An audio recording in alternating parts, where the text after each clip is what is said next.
நமது மீட்பரும் இரட்சகருமாகிய இயேசு கிறிஸ்துவின் கிருபையும் இரக்கமும் உங்கள் அனைவரோடும் இருக்கட்டும். வாசிப்போம். 2 தீமோத்தேயு 2ஆம் அதிகாரம் வசனம் 3. 2 திமோத்தி 2:3.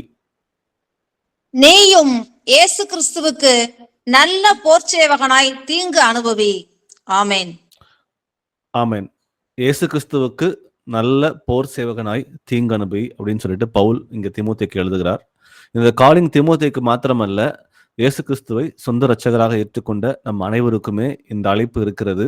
நாம் எல்லாரும் கிறிஸ்து இயேசுவுக்கு ஒரு நல்ல போர் சேவகனாக தீங்கு அனுபவிக்க வேண்டும் என்பதை இந்த வார்த்தைகள் ரொம்ப தெளிவாக சொல்கிறது. அப்போ இந்த ஹார்ட்ஷிப் நம்ம லைஃப்ல வந்து ஒவ்வொருத்தருக்கும் வருகிறது. உபத்திரவங்களோ இல்ல வந்து கஷ்டமோ ஏதாவது ஒரு சோதனைகளோ கர்த்தர் நம்ம வாழ்க்கையில சில காரியங்களை அனுமதிக்கும் பொழுது அது தண்டனையாக நாம் யாரும் ஏற்றுக்கொள்ளாமல் அதை வந்து நம்ம இன்னும் மறுரூபம் ஆகிறதுக்கு கர்த்தர் நம்மை அழைக்கிறார். இந்த உபத்திரவங்கள் வழியாக நம்ம இன்னும் பரிசுத்தப்படுத்துகிறார். பரிசுத்தப்படுத்துக என்ற அந்த எண்ணங்களோடு இருக்கும் பொழுது அது நமக்கு நன்மையாக தோன்றும். ஆனா ஒரு உபத்திரவங்களோ கஷ்டமோ ஒரு சோதனையோ வரும்பொழுது சோர்ந்து போகிற பிள்ளைகளாக மாறும் பட்சத்துல நம்ம வந்து கிறிஸ்துவை விட்டு விலகிறதுக்கு அது ஏதுவாக அது மாறுகிறது. ஆனா ரொம்ப கிளியரா இந்த வார்த்தைகள் நம் எல்லாருக்கும் ஒரு அழைப்பை விடுக்கிறது. நம்ம ஒரு சாதாரண ஒரு மனுஷன் அல்ல. நம் எல்லாரும் ஒரு போர் சேவகனாக இருக்க வேண்டும் என்று இந்த வார்த்தைகள் நமக்கு சொல்லிக் கொடுக்கிறது. அப்போ ஒரு கஷ்டமோ ஒரு உபத்திரமோ வரும் பொழுது நம்மை அந்த ஆவிக்குரிய முறையில அந்த உபத்திரவத்தின் மூலமாக நம்ம இன்னும் மறுரூபமாக்கப்படுகிறோம். அந்த அழிந்து போகிற பொன் எப்படி அக்னியினால் சோதிக்கப்பட்டு அது வந்து பரிசுத்தமாகுகிறதோ அது போல இந்த மாதிரி கஷ்டங்கள் மூலமாகவோ இல்ல உபத்திரவங்கள் மூலமாகவோ இல்ல சோதனைகள் மூலமாகவோ கர்த்தர் நம்மை வந்து தகுதிப்படுத்துகிறார் என்றதை பார்க்கிறோம். அப்போ அந்த சோதனைகள் வெறும் வந்து கஷ்டத்தை உண்டு பண்ணுகிறது அப்படின்ற எண்ணங்கள் இல்லாம அதன் மூலமாக மறுரூபமாக்கப்பட்டு இன்னும் ஆவிக்குரிய முறையில நாம் எல்லாரும் வளருகிறோம், வளர வேண்டும் என்று கர்த்தர் சில காரியங்களை அனுமதிக்கிறார் என்று பார்க்கிறோம். அதுல இந்த போர் சேவகனுக்கு உரிய அந்த தன்மைகள் என்ன அப்படின்றத நம்ம புரிஞ்சுக்கிட்டோம்னா ஆட்டோமேட்டிக்கா அதன்படி நம்ம வாழ்க்கையை நம்ம வாழ ஆரம்பிக்க முடியும். இப்ப போர் சேவகன் வந்து ஒரு ஒரு ஒரு வாருக்கு ஒரு போருக்கு போகிறான் அப்படின்னா அவன் சாதாரணமா போக போறது கிடையாது. அவனுக்கு தெரியும் நம்ம போகிறோம், இந்த இடத்துல சண்டை உண்டாகும், சண்டை வரும் பொழுது வந்து நமக்கு கஷ்டங்கள் எது வந்தாலும் சரி, ஆனா கடைசி வரைக்கும் அதில் நிலைத்திருந்து நம்ம வந்து சகிப்புத்தன்மையோடு அதை வந்து கடந்து வந்தா மாத்திரம்தான் வெற்றி உண்டு என்பதை அவன் அறிந்த மகனாக தான் அவன் வந்து என்ன பண்றாங்கன்னா அவங்க போருக்கு போறாங்க. அது போல நாமும் கூட அந்த எண்ணங்களோடு இருக்க வேண்டும் என்றது அந்த முதல் தலைப்புல சில வசனங்களை வாசிக்க கேட்போம். ரோமர் 5ஆம் அதிகாரம் வசனங்கள் 3 முதல் 4 வரை. ரோமன்ஸ் 5:3-4. அது மாத்திரமல்ல, உபத்திரவம் பொறுமையும், பொறுமை பரீட்சையையும், பரீட்சை நம்பிக்கையும் உண்டாக்கிறது என்று நாங்கள் அறிந்து உபத்திரங்களிலும் மேன்மை பாராட்டுகிறோம். ஆமேன். ஆமேன். சில டைம் ஒரு மனுஷனுடைய மென்டாலிட்டி எப்படி இருக்குன்னா, ஒரு கஷ்டங்களோ உபத்திரவங்களோ வரும் பொழுது அதுல வந்து ரொம்ப சோர்ந்து போகக்கூடிய எண்ணங்கள் நமக்கு எல்லாருக்கும் வந்து ஒரு மனிதனாக இருக்கிற நம்ம எல்லாருக்கும் இருக்கத்தான் செய்கிறது. அப்போ அது மட்டும் இல்ல, ஒரு காலகட்டம் வரைக்கும் அந்த நிலைகள் மாறாம அது தொடர்ந்து வரும் பொழுது இன்னும் ஆவி நிறைய சோர்ந்து போகிறதுக்கு நிறைய வந்து வாய்ப்புகள் நமக்கு இருக்கு. அப்ப அந்த காலகட்டத்துல என்ன நினைக்கிறோம் அப்படின்னா, கர்த்தர் நம்மளை கைவிட்டுட்டாரா, நம்ம எவ்வளவு பிரயாசப்படுறோமே, நமக்கு எவ்வளவு சோதனைகள் இருக்குது, கர்த்தர் என்ன பார்க்கிறாரா இல்லையா அப்படின்ற சில டைம் வந்து இந்த அவிசுவாசமான ஒரு சிந்தனைகளுக்குள்ளும் போகிறதுக்கு வந்து வாய்ப்புகள் நிறைய வந்து பிசாசானவன் உண்டாக்குறதுக்கு வழி இருக்கு. சில பேர் என்ன பண்றாங்கன்னா, அந்த உபத்திரவம் வரும் பொழுது பேக் ஸ்லைட் ஆகியும் கூட போயிடுறாங்க.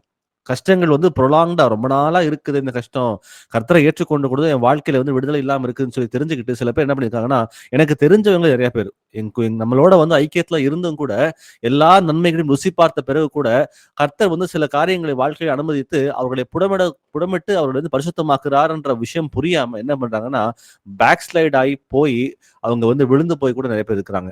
அதுக்கு நம்ம அழைக்கப்படவே இல்லை. ஆனா அந்த வசனம் ரொம்ப கிளியரா சொல்லுது. ரோமர்ல 5ஆம் அதிகாரம் வசனங்கள் 3 முதல் 4 வரை. அது மாத்திரமல்ல, உபத்திரவம் பொறுமையும், பொறுமை பரீட்சையும், பரீட்சை நம்பிக்கையும் உண்டாக்குறது என்றறிந்து உபத்திரவங்களிலேயும் மேன்மை பாராட்டுங்கள். அப்போ எல்லாவற்றிலையும் கர்த்தர் சொல்றாரு பாத்தீங்களா, சந்தோஷமா இருங்கள், எல்லாவற்றிலையும் சந்தோஷமா இருங்கன்னு சொல்லி சொல்றாரு. அப்போ அது இன்க்ளூட்ஸ் எவ்ரிதிங். அது உபத்திரவம் வந்தாலும் சரி, அதான் வசனம் 4 சொல்லுகிறது, உபத்திரவங்களிலேயும் மேன்மை பாராட்டுங்கள். அப்போ மேன்மை பாராட்ட நம்மளால முடியுமா? ஒரு கஷ்டமான ஒரு சூழ்நிலை நமக்கு கடினமாக இருக்கிறது, உபத்திரவமாக இருக்கிறது. ஆனாலும் கூட அந்த இடத்துல நம்ம எப்படி சந்தோஷமா இருக்க முடியும்னு பார்க்கும்போது, அந்த 3ஆம் வசனம் நமக்கு மிக ஒரு தெளிவான ஒரு விடையை தருகிறது. உபத்திரவம் வரும்பொழுது நம்ம பொறுமையாக இருக்க கற்றுக்கொள்ள வேண்டும் என்று கர்த்தர் விரும்புகிறார். ஏன்னா அந்த விஷயம் நம்ம வாழ்க்கையில நான் அடிக்கடி சொல்றதுதான்.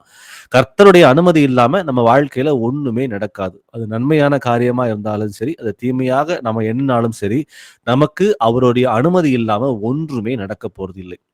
அதுபோல அது நம்ம கடினமாக தோன்றலாம்.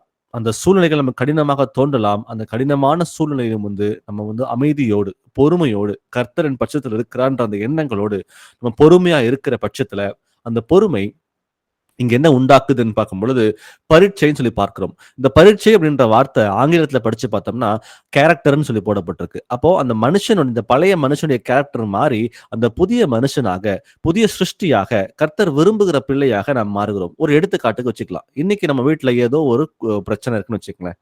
அந்த பிரச்சனைகள் இருக்கும் பொழுது, நம்ம அமைதியாக காத்திருந்து, ஆண்டவரே, இந்த பிரச்சனையை ஏன் என் வாழ்க்கையில அனுமதிச்சீங்க? இதன் மூலமா என் வாழ்க்கையில மாற்றத்தை கொண்டு வரதுக்கு நீ என்ன விரும்புறீங்க? எனக்கு நீ கற்பீங்க ஆண்டவரேன்னு சொல்லிட்டு நம்ம அமைதியுள்ள பிள்ளைகளாக பொறுமையோடு காத்திருக்கும் பொழுது அவர் நம்மிடம் பேசுகிறார். ஏன்னா பரிசுத்த ஆவியானவர் நம் கூட இருந்து அவர் சகல சத்தியத்துக்குள்ளும் பாவத்தை குறித்தும், நீதியை குறித்தும், நியாய தீர்ப்பை குறித்தும் அவர் கண்டித்து உணர்த்துகிற தேவன் என்பதை நம்ம எல்லாம் அறிந்த பிள்ளைகளாக இருக்கிறோம். அப்போ உபத்திரவத்தின் மத்தியிலே நம்ம அமைதியில் உள்ள பிள்ளைகளாக, நம்ம பொறுமை உள்ள பிள்ளைகளாக அவருடைய சமூகத்திலே காத்திருந்து, ஆண்டவரே ஏன் இதை அனுமதிக்கிறீங்க? எனக்கு சொல்லிக் கொடுங்க. இதன் மூலமா என்ன மாற்றத்தை என் வாழ்க்கையில கொண்டு வர நீங்க விரும்புறீங்க? எனக்கு காட்டுங்க ஆண்டவரே சொல்லி கேட்கும் பொழுது அவர் அதை நமக்கு வெளிப்படுத்தி காட்டுகிறார். அப்ப வெளிப்படுத்தி காட்டுற பட்சத்துல நம்ம என்ன பண்றோம்? நம்ம எல்லாருமே சிங்கிள் மைண்டடா, ஆண்டவரே இந்த பாவத்தின் மூலமா இதை அனுமதிச்சிட்டீங்க, இந்த பாவம் உங்களை துன்பப்படுத்தி இருக்கிறது, அதனால என்ன மன்னிங்க ஆண்டவரேன்னு சொல்லி நம்ம எல்லாரும் மன்னிப்பு கேட்கிறோம். மன்னிப்பு கேட்ட பிறகு அந்த பாவங்களை விட்டோய்ந்து மனம் திரும்புதலோட அவர் சமூகத்துல இருக்கும் பொழுது அந்த உபத்திரவத்தின் மூலமாக நம்ம இந்த உள்ளான மனுஷன் அவன் பலப்படுகிறான். அவனுடைய கேரக்டர் மாறுது. அந்த பழைய மனுஷனுடைய சுபாவ எண்ணங்களுக்குள்ள அவன் இல்லாம அவன் புதிய மனுஷனாக மாறுவதற்கு அந்த உபத்திரவத்தின் மூலமாக நம்ம கற்றுக்கொள்ளுகிற பொறுமை, அந்த பொறுமையின் மூலமாக நம்ம அந்த உள்ளான மனுஷன் மாறுகிறான்னு பார்க்கிறோம். அப்ப அது மட்டுமல்ல, அடுத்ததா சொல்றாரு, நம்பிக்கையும் உண்டாக்குறது என்று அறிந்து உபத்திரவங்களிலேயும் மேன்மை பாராட்டுங்கள். நம்ம உபத்திரவம் வருவது நமக்கு ரொம்ப நல்லது.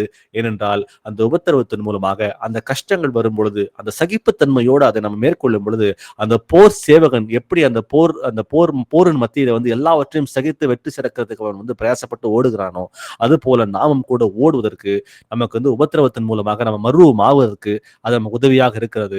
வாசிப்போம். யாக்கோபு 1ஆம் அதிகாரம் வசனம் 2 முதல் 3 வரை. ஜேம்ஸ் 1:2-3.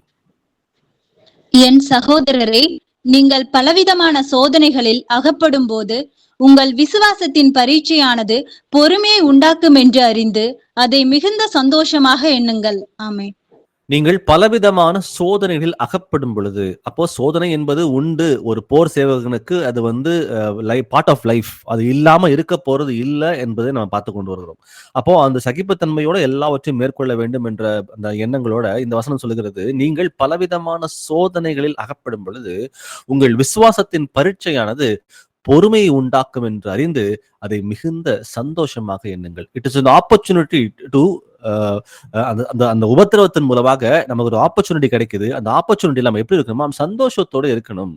அப்போ அந்த ஒவ்வொரு உபத்திரவும் நம்ம ரிஃபைன் பண்ணுது. அதான் ஏற்கனவே எக்ஸாம்பிள் கொடுத்தேன் பாத்தீங்களா, அந்த அழிந்து போகிற பொண்ணை குறித்து பேசணும்.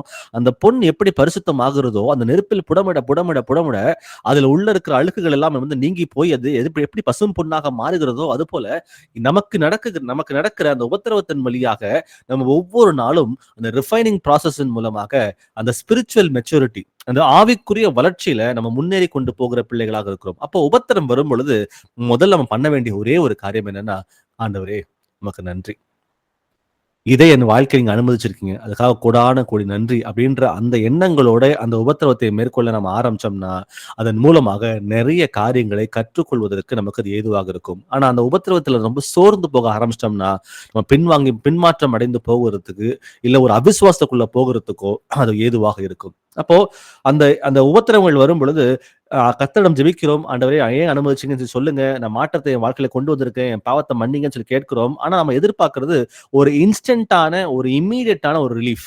ஆனா கர்த்தர் கொடுக்கிறார். ஆனா அது ரொம்ப இன்கிரிமெண்டலா இருக்கும்.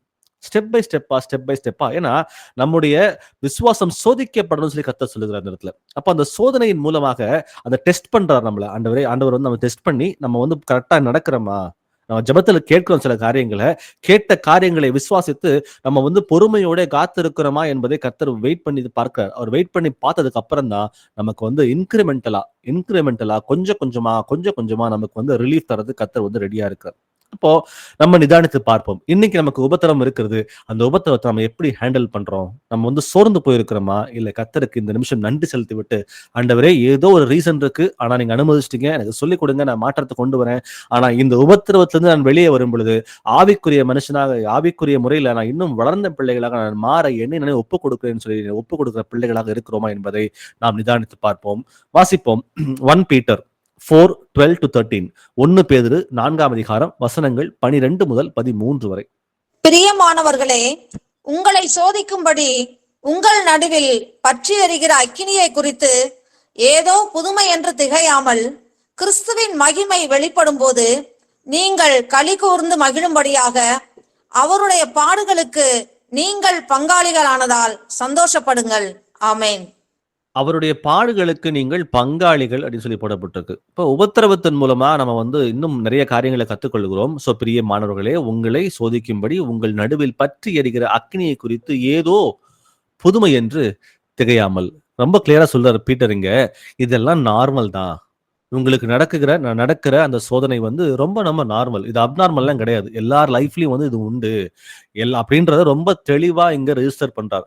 அப்போ அந்த அந்த அந்த பர்சிக்யூஷன்ஸ், அந்த உபத்திரவங்களை வந்து நம்ம வந்து அப்நார்மலா யாருக்குமே நடக்கல, எனக்கு மட்டும் தான் நடக்குது அப்படின்ற மாதிரி பர்சனலா எடுத்துக்காம, கர்த்தர் ஏதோ ஒரு காரியத்தின் மூலமாக என்கிட்ட பேச வரார், இதை அனுமதித்து இருக்கிறார் அப்படின்ற அந்த எண்ணங்களோட அதை ஏற்றுக்கொள்ள வேண்டும் என்று இந்த வார்த்தைகள் நமக்கு சொல்லுகிறது. ஆனா சம்டைம்ஸ் இந்த உபத்திரவங்கள் வரும்போது ரொம்ப எமோஷனல் ஆகி என்ன பண்றோம், நம்ம உணர்வுகள் வந்து இடம் கொடுத்துட்டு ரொம்ப சோர்ந்து போகிற பிள்ளைகளாக மாறுகிறோம். ஆனாலும் இந்த இடத்துல தேவனுடைய ஞானத்தை பெற்ற பிள்ளைகளாக அது வரும் என்பதை அறிந்து கொண்டு அதை எப்படி மேற்கொள்றது, அதன் மூலமாக நம்ம என்ன கற்றுத்தர விரும்புகிறார் என்ற எண்ணங்களுக்குள்ள நம்ம வந்து நம்ம ஃபோக்கஸ் பண்ணும்போது கண்டிப்பா அதை விட்டு வெளியே வர்றது ரொம்ப எளிமையாக இருக்கும். அதன் மூலமா நிறைய காரியங்களை கற்றுக்கொள்வதற்கும் கர்த்தர் நமக்கு உதவி செய்கிறவராக அவர் இருக்கிறார். வாசிப்பு மத்தேயு 5 வசனம் 10. Matthew 5:10.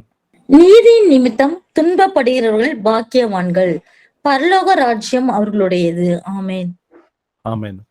சோ நீதி நிமித்தம் துன்பப்படுகிறவர்கள் பாக்கியவான்கள். அப்ப கர்த்தருக்கு வைராக்கியம் பாராட்டி அவருடைய கட்டளைகளுக்கும் கற்பனைகளுக்கும் நான் வந்து ஏற்ற பிள்ளையாக நடப்பேன் என்ற அந்த வைராக்கியத்தோடு நடக்கும் பொழுது நமக்கு உபத்திரவங்கள் வந்தாலும் சரி, அந்த உபத்திரவத்தின் மூலமாக அந்த உபத்திரவத்துல வந்து வெற்றி சிறந்து கர்த்தருக்கு பிரியமாக நடக்கும் பொழுது மற்ற எல்லார் கண்களுக்கு முன்பாக நம்ம ஒரு சாட்சியுள்ள பிள்ளைகளாக நம்ம மாறுகிறோம். அப்போ அது நம்ம மட்டுமல்ல, நம்ம பரலோகத்துக்கு போகிறது மாத்திரமல்ல, நம்மை பார்க்கும்போது தேவனுடைய நாமம் நம்முடைய கிரியைகள் மூலமாக வெளிப்பட்டு அவருடைய நாமம் அங்கே மகிமைப்படுகிறது என்பதை நம்ம பார்க்கிறோம். அப்போ எதை செய்தாலும் சரி, நமக்கு வந்து இந்த மாதிரி ஒரு சூழ்நிலை வருகிறது வச்சுங்களேன், ஒரு கஷ்டமோ ஒரு உபத்திரமோ வரும் பொழுது நமக்கு ரொம்ப ப்ரெஷரா இருக்கும். நம்ம வந்து ஒரு அப்நார்மலான ஒரு சிச்சுவேஷனா நமக்கு தெரியலாம், நம்ம கடினமாக தோணலாம், ஏன்டா நமக்கு இதெல்லாம் வருதுன்னு சொல்லி தோணலாம். ஆனாலும் கூட அந்த இடத்துல ஒரு பேனிக் ஆகாம, ஒரு பயத்துக்குள்ள போகாம, ஒரு ஆங்ஸைட்டிக்குள்ள போகாம, ஒரு பதட்டமான சூழ்நிலைக்குள்ள இல்லாம ரொம்ப கர்த்தர் என் கூட இருந்து இதை அனுமதித்து இருக்கிறார், நான் நேர்மையுள்ள மகனாக ஒழுக்கமுள்ள மகனாக கர்த்தருக்கு கீழ்ப்படிந்திருந்து எவ்வளவு பிரஷர் வந்தாலும் பரவாயில்ல, அதை நான் வந்து அதுல நின்று நான் வந்து ஜெயிச்சு காட்டுவேன் அப்படின்றதுதான் ஒரு நல்ல ஒரு போர் சேவகனுடைய ஒரு முதல் ஆட்டிடியூட். அப்ப அந்த போர் சேவகனாக அழைக்கப்பட்ட நாம் வந்து ஒரு சாதாரணமான ஒரு மனுஷனாக வாழ்வதற்கு அல்ல. ஏன்னா கிறிஸ்துவுக்குள் வாழும் நமக்கு வந்து உபத்திரவங்கள் உண்டு. அந்த உபத்திரவத்தின் வழியா தான் நம்ம வந்து பரலோக ராஜ்யத்துக்குள்ள பிரவேசிக்க முடியும். சோ முதல்ல இந்த அண்டர்ஸ்டாண்டிங் கூட நம்ம வர ஆரம்பிச்சிட்டோம் அப்படின்னா கண்டிப்பா எந்த மாதிரி கஷ்டங்கள் வந்தாலும் சரி, எந்த உபத்திரங்கள் வந்தாலும் சரி, நம்ம அமர்ந்திருந்து பொறுமையோட காத்திருந்து கர்த்தர் என்ன சொல்ல வரான்ற காரியங்களை புரிந்து கொண்டு அவர் விரும்புகிற அந்த மாற்றத்தை, அந்த மன மாற்றத்தை நம்ம வந்து நம்ம வாழ்க்கையில வந்து கடைபிடித்து நடக்கும் பொழுது கண்டிப்பா அவர் நம்மை வந்து பரிசுத்தப்படுத்துகிறார். ஒவ்வொரு நாளும் நம்மை பரிசுத்தப்படுத்துகிற தேவனாக அவர் இருக்கிறார். அப்போ அதுல ஒரு சின்ன எக்ஸாம்பிள் பார்த்தோம்னா பவுலுடைய வாழ்க்கை. பவுல் பார்க்கிறோம் நம்ம, அவர் எங்க சென்றாலும் அவருக்கு வந்து பிரச்சனைகள் உபத்திரவங்கள் நடந்துச்சு. ஜெயிலுக்கு போறாரு, அவர் கப்பல்ல போனா கப்பல்ல வந்து சேதமடையுது, அவரை போற இடத்துல எல்லாம் அடிக்கிறாங்க, அவருக்கு சாப்பாட்டுக்கு வழி இல்லாம இருக்கு, குத்துயிரும் கொலையுருமாக அவர் சுத்துகிறார். இது எல்லாம் அவருக்கு பிரச்சனை. அவர் அடி வாங்காத இடம் கிடையாது. எங்க போனாலும் அடி, பாம்பு கடி, இந்த மாதிரி அவருக்கு வாழ்க்கையில பிரச்சனைகள் மேல பிரச்சனைகள் மேல பிரச்சனைகள் இருந்து கொண்டுதான் இருந்தது. ஆனாலும் கூட அந்த பிரச்சனைகள் மத்தியில அவர் எப்படி ரெஸ்பாண்ட் பண்றாரு, அவர் எப்படி அதெல்லாம் கையாள்றாருன்னு பாத்தீங்கன்னா, அவர் எங்கு சென்றாலும் வந்து சத்தியத்தை பிரசங்கிக்கிற மகனாக அவர் வந்து சுற்றி திரிகிறார். நன்மை செய்கிறாக இயேசுக்கு சுற்றி திரிந்தார். அது போலவோ பவுலும் சுற்றி திரிகிறார் நம்ம பார்க்கிறோம். அப்போ அது மாத்திரமல்ல, அவர் சுற்றி திரிந்து சத்தியத்தை மாத்திரம் அவர் பிரசங்கம் பண்ணல, சத்தியத்தோடு சேர்ந்து எப்படி ஒரு கிறிஸ்தவ வாழ்க்கை நம்ம எல்லாரும் வாழ வேண்டும் என்று அவர் வந்து பிரசங்கம் பண்ணி எல்லாரையும் வந்து மனமாற்றத்துக்குள்ள கொண்டு வருகிறார். அப்ப அத்தோட நிறுத்தினாரா? இல்ல. இதற்கும் மேல வந்து பாத்தீங்கன்னா, அவர் சென்ற எந்தெந்த ஊருக்கெல்லாம் செல்கிறாரோ அந்த ஊருக்கெல்லாம் சென்று அவர்கள் எப்படி இருக்கிறார்கள் என்று விசாரித்து, மீண்டுமாக அவர் வெளியூர்ல இருக்கும்பொழுது கூட கடிதங்கள் வாயிலாக அவர் எழுதி, நீங்க இப்படி நடந்துக்குங்க, நான் உங்களை பார்த்தேன், நீங்க வந்து மனம் மாறி இருக்கிறீங்க, நீங்க தப்பு பண்றீங்கன்னு சொல்லிட்டு அந்த எழுத்தின் மூலமா கூட அவர் பிரயாசப்பட்டு அவர் வந்து என்ன பண்றாருன்னா, அந்த அந்த அந்த ஆத்துமாக்களுக்கு வந்து ஆறுதல் சொல்லுகிறார். அப்ப அது போலதான் பிரச்சனைகள் வந்து பவுல் வாழ்க்கையில வந்து முற்றிலுமாக இருந்தது. அந்த பிரச்சனைகள் மத்தியிலும் கூட அந்த பிரச்சனைகளுக்கு அவர் முக்கியத்துவம் கொடுக்காமல் தனக்கு நியமிக்கப்பட்ட ஒரு ஓட்டம் ஒண்ணு உண்டு. அது என்ன? சத்தியத்தை வந்து வெளியே பிரசங்கம் பண்ண வேண்டியது. இயேசு கிறிஸ்துவுக்குள் இன்னும் அநேக ஆத்துமாக்களை கொண்டு வர வேண்டியது. அப்ப அது மாத்திரமில்ல, அந்த ரெஸ்பான்ஸ் அவர் கொடுத்ததுனால அந்த அவுட்கம் பாத்தீங்கன்னா அநேக சபைகள் ஸ்தாபிக்கப்பட்டது. அந்த அவர் இருந்த காலகட்டத்துல மாத்திரமல்ல, இன்றைக்கும் கூட அவர் கையினால் எழுதப்பட்ட அந்த எழுத்துக்களை வந்து வாசிக்கும் பொழுது அநேக சபைகள் ஸ்தாபிக்கப்படுகிறது. அதன் மூலமாக நிறைய ஆத்துமாக்கள் வந்து கர்த்தரிடம் வந்து சேருகிறது. அத்தோடு சேர்த்து அவர் எழுதின அந்த வார்த்தைகளை வந்து வாசிக்கும் பொழுது வேத பாடத்துல வந்து நம்ம எல்லாரும் தேர்ச்சி பெறுகிறோம். நமக்கு வந்து சில டாக்டரின்ஸ் இருக்கு. தேவன் ஒருவரே என்ற டாக்டர்னா இருந்தாலும் சரி, இயேசு கிறிஸ்துவின் நாமத்தில் ஞானஸ்நானமாக இருந்தாலும் சரி, இன்னும் அநேக டாக்டரின்ஸ் இருக்கு. அந்த எல்லா டாக்டரின்ஸும் வந்து பவுல் எழுதின சில லெட்டர்ஸ் மூலமாக நமக்கு வந்து வெளிப்பட்டு இன்றைக்கு வரைக்கும் அது நமக்கு உதவியாக இருந்து கொண்டிருக்கிறது. அப்ப அவர் அந்த உபத்திரவத்தின் மூலமாக அந்த உபத்திரவத்துக்கு ஒரு முக்கியத்துவம் தராம அவர் வந்து ரொம்ப கேர்ஃபுல்லா இருந்துகிட்டு, நான் கர்த்தருடைய வார்த்தைகளை வந்து வெளியே பிரசங்கம் பண்ணுவேன், நான் வந்து விசுவாசிகளா இல்லாம சீஷர்களாக மாத்துவேன், இன்னும் அநேக கடிதங்களை எழுதுவேன்னு சொல்லிட்டு அவர் செய்த காரியங்கள் எல்லாவற்றிற்கும் வந்து அவுட்கம் பாத்தீங்கன்னா அது எக்ஸலண்டாக இருக்கு அப்படின்னு நம்ம எல்லாரும் பார்க்கிறோம். அப்போ அது போலதான் நாமும் கூட, நமக்கு இன்றைக்கு உபத்திரம் வந்துச்சுன்னா கூட தேவன் ஏதோ ஒரு காரியத்தை என் வாழ்க்கையில வைத்துக் கொண்டிருக்கிறார். இன்றைக்கு இந்த உபத்திரவத்தின் மூலமாக அவர் எனக்கு வாழ்க்கையில வைத்திருக்கிற திட்டத்தை நிறைவேற்றுவதற்கு சின்ன சின்ன விஷயங்களை எனக்கு அனுமதிக்கிறார் அந்த எண்ணத்துக்குள்ள வரும் பொழுது அந்த உபத்திரவமோ அந்த கஷ்டமோ அந்த அந்த பிரச்சனையோ நமக்கு வந்து ஒரு காலகட்டத்துக்கு பிறகு அது ஒரு சாட்சியாக மாறுமே தவிர அது நமக்கு ஒருபோதும் நம்ம வந்து அந்த அந்த பிரச்சனைகள் வந்து நமக்கு வந்து பின்மாற்றத்துக்குள்ள கொண்டு போக போறது கிடையாது. ஆனாலும் நாம் அதுல வந்து நிலைத்திராமல் அது கஷ்டமா இருக்குன்னு நம்ம நினைச்சோம்னா கண்டிப்பா பேக் ஸ்லைட் ஆகிறதுக்கு நிறைய வாய்ப்புகள் இருக்கு. அப்போ ரொம்ப முக்கியமா இந்த பவுலோட எக்ஸாம்பிள் எடுத்துக்கிட்டோம்னா, கஷ்டம் வந்தாலும் பரவாயில்ல, அந்த ரெஸ்பான்ஸும் சரி அந்த அவுட்கமும் சரி அது வந்து எக்ஸலண்டாக இருந்துச்சு. அதே போல நாமும் கூட அந்த நல்ல போர் சேவகனாக தீங்கு அனுபவிக்க வேண்டும் என்று பார்த்து கொண்டிருக்கிறோம். இரண்டாவதா இங்க பார்க்க போற தலைப்பு, நம்ம எல்லாரும் வந்து ஒரு உண்மையும் உத்தமம் உள்ள ஒரு போர் சேவகனாக இருக்க வேண்டும் கர்த்தருக்குள் அப்படின்னு சொல்லி கர்த்தர் விரும்புகிறார். அதை குறித்து சில வசனங்களை வாசிப்போம். 2 தீமோத்தேயு 2ஆம் அதிகாரம் வசனம் 4, 2 Timothy 2:4. தண்டில் சேவகம் பண்ணுகிற எவனும் தன்னை சேவகம் எழுதி கொண்டவனுக்கு ஏற்றவனாய் இருக்கும்படி பிழைப்புக்கடுத்த அலுவல்களில் சிக்கிக் கொள்ள மாட்டான். ஆமேன். ஆமென். சோ நம்ம வந்து ஒரு சாதாரண ஒரு ஜனத்தை போல வாழ்வதற்கு அழைக்கப்படவே இல்லை. நம்ம எல்லாரும் கிறிஸ்து இயேசுவுக்குள் வந்து ஒரு போர் சேவகனாக இருக்கிறோம்.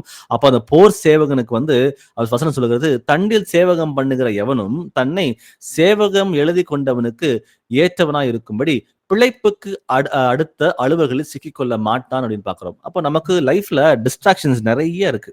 இப்ப இயேசு கிறிஸ்துவை சொந்த ரட்சகராக ஏற்றுக்கொண்ட உங்களுக்கும் எனக்கும் சரி, நம்ம வந்து அது இந்த உலகம் வேண்டாம், இந்த உலகத்தில் உண்டானவைகளை அல்ல மேலானவைகளை நோக்கி பார்ப்பேன் அப்படின்ற அந்த கமிட்மெண்டோட தான் நம்ம இயேசுவை ஏற்றுக்கொண்டிருக்கிறோம். ஏன்னா இயேசு கிறிஸ்துவை ஏற்றுக்கொண்டு பரலோகத்துக்கு போகிறதுன்ற காரியம் வந்து சாதாரண உலகத்தோட வாழ்ந்து கொண்டு போக முடியாது.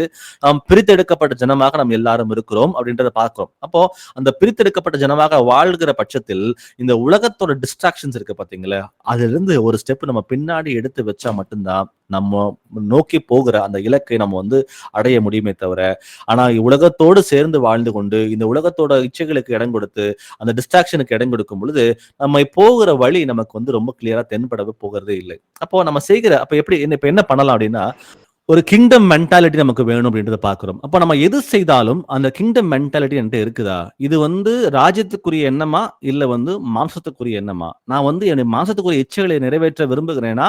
இல்ல ஆவிக்குரிய முறையில அந்த உள்ளான மனுஷனை நான் பலப்படுத்துகிற மகனாக மாறுகிறேனா என்பதை நம்மை நாமே நம்ம நிதானித்தறிவோம். அப்போ ரொம்ப சிம்பிளிஃபை பண்ணிக்க வேண்டியதுதான். நம்ம லைஃப்ல எதுவுமே காம்ப்ளிகேஷன்ஸ் இல்லாம ரொம்ப சிம்பிளிஃபைடா ஆவிக்குரிய முறையில இது சரியா இருந்தா இதை செய்யலாம், ஆவிக்குரிய முறையில இது சரியில்லைன்னா அதை செய்யாம நம்ம தள்ளி விடுவதல் நமக்கு நல்லது. ஏன்னா இந்த வசனம் சொல்வது போல பிழைப்புக்கு அடுத்த அலுவல்களில் சிக்கிக் கொள்ள மாட்டான் அப்படின்றத பாக்குறோம். அப்போ ரொம்ப இந்த பண ஆசை எல்லா தீமைக்கும் வேறா இருக்கிறது பாக்குறோம். அப்போ நம்ம நோக்கம் என்னவாக இருக்கிறது? நம்ம பிழைக்கணும், நம்ம சாப்பிடணும், பிள்ளைகளுக்கு நம்ம நல்ல படிப்பு கொடுக்கணும், நம்ம குடும்பத்தை நல்லபடியாக காப்பாற்றணும் அப்படின்ற எண்ணங்கள் நம்ம எல்லாருக்கும் இருக்குது. எல்லாரும் அதை செஞ்சுதான் ஆகணும். ஏன்னா வேலை செய்யாமல் ஒருவரும் இருக்கக்கூடாதுன்ற வசனங்கள் சொல்லுகிறது.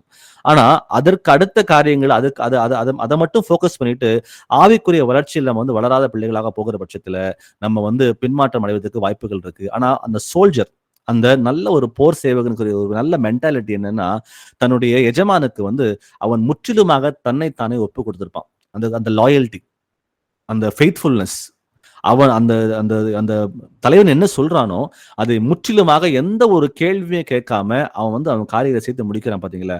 அந்த லாயல்டி நம்ம எல்லாருக்குமே கர்த்தர் இயேசுக்குள்ள வேணும் அப்படின்றத இந்த வாசகம் நாம் பார்த்து கொண்டு வருகிறோம். இன்னும் வாசிக்கலாம். 1 கொரிந்தியர்ல 9ஆம் அதிகாரம் வசனம் 16. 1 Corinthians 9:16.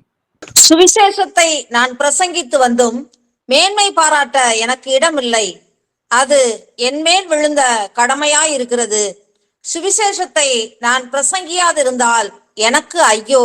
ஆமென். ஆமென். சத்தியத்தை பிரசங்கித்து வந்தும் மேன்மை பாராட்ட எனக்கு இடம் இல்லை, அது என்மேல் விழுந்த கடமை அப்படின்னு சொல்லி பார்க்கிறாங்க இந்த இடத்துல. அப்போ பவுலுக்கு அந்த கடமை இருந்துச்சு அப்படின்னா இதை கேட்கிற வாசிக்கிற நம்ம எல்லாருக்கும் அந்த கடமை இருக்கிறது. அப்போ இது ஒரு தேவனால் நமக்கு கொடுக்கப்பட்ட ஒரு கட்டளை.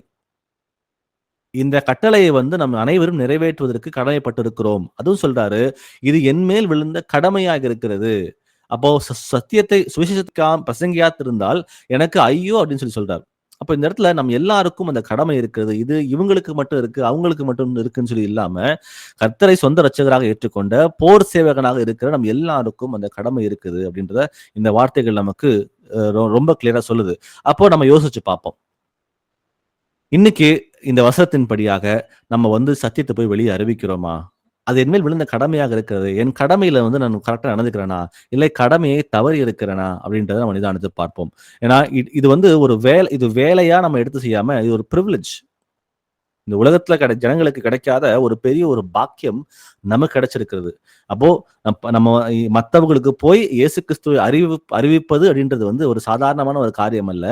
நமக்கு கர்த்தரால் நியமிக்கப்பட்ட ஒரு வேலை. அது மாத்திரமல்ல, அந்த வேலை ஒரு சாதாரண வேலை இல்லை. இது ஒரு பிரிவிலேஜா நம்ம கர்த்தர் நமக்கு கொடுத்திருக்காருன்ற அந்த எண்ணங்கள் நமக்குள்ள வரும் பொழுது சந்தோஷத்தோட மற்றவர்களுக்கு நம்ம பிரசங்கம் பண்ணுகிற பிள்ளைகளாக நம்ம மாற முடிகிறது. அப்போ இதுல பிரசங்கம் பண்ண போகணும் அப்படின்னா இது சும்மா நடந்து எந்திரிச்சு போக முடியாது.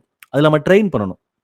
அப்போ சுவிசேஷத்தை நான் பிரசங்கித்து வந்தும் மேன்மை பாராட்ட எனக்கு இடமில்லை, அது என்மேல் விழுந்த கடமையாக இருக்கிறது சொல்றாரு. அப்போ என் மேல் விழுந்த கடமையா இருக்குன்னா அந்த கடமையை நிறைவேற்றுவதற்கு நான் என்னென்ன ட்ரெயின் பண்ணிக்கணும்.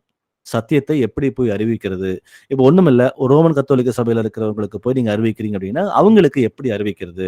எந்தெந்த வசனங்களை அறிவிச்சா அவங்களுக்கு புரிஞ்சுக்க முடியும்? அப்போ அந்த எந்த காரியங்களை அவங்க விழுந்து போயிருக்காங்கன்னு சொல்லிட்டு நம்ம நம்மை நாமே பயிற்சியினால் முயற்சி செய்து நம்ம அவங்கள சொல்லிக் கொடுக்கறது நம்ம எக்விப் பண்ணணும். ஏன்னா அந்த டைமை இன்வெஸ்ட் பண்ணா மட்டும்தான், இந்த ட்ரைனிங்க்கு அந்த டைம் இன்வெஸ்ட் பண்ணா மட்டும்தான் நம்மளால அவர்களுக்கு சத்தியத்தை அறிவிக்க முடியும். அப்போ டைமே இன்வெஸ்டே நம்ம பண்ணாம இயேசு கிறிஸ்துவுக்கு சத்தியத்துக்குள்ள நம்ம அந்த போய் சொல்லணும்னு சொல்லி மனதுல இருந்தா மட்டும் பத்தாம இருந்தா மட்டும் போதாது.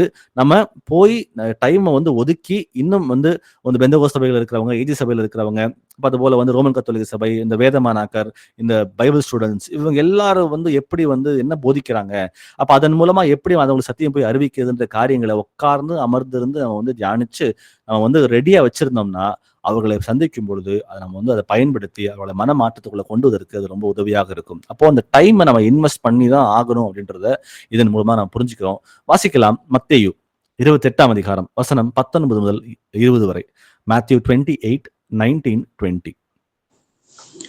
ஆகையால் நீங்கள் புறப்பட்டு போய் சகல ஜாதிகளின் சீசராகி பிதா குமாரன் பரிசுத்த ஆவியின் நாமத்தினாலே அவர்களுக்கு ஞானஸ்நானம் கொடுத்து, நான் உங்களுக்கு கட்டளையிட்ட யாவையும் அவர்கள் கை கொள்ளும்படி அவர்களுக்கு உபதேசம் பண்ணுங்கள்.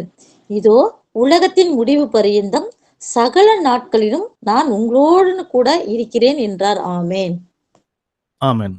அப்போ நீங்கள் புறப்பட்டு போய் அப்படின்னு சொல்றாரு. அப்ப புறப்பட்டு போகணும்னா எனக்கு தேவையான சில டூல்ஸ் இருக்கணும். இப்போ வந்து ஒரு போர் சேவகன் வந்து கிளம்பி போருக்கு போறான் அப்படின்னா, அவன் போருக்கு சும்மா வந்து அப்படியே போக முடியாது. அவன் போருக்கு செல்வதற்கு முன்பாக அவன் ட்ரெய்னிங் இருக்கு அவனுக்கு. இப்போ ஒண்ணும் இல்ல, மிலிட்டரியில ஒரு ஆள் எடுக்குறாங்க அப்படின்னா, அவன எடுத்த உடனே கையில கன்னு கொடுக்க மாட்டாங்க.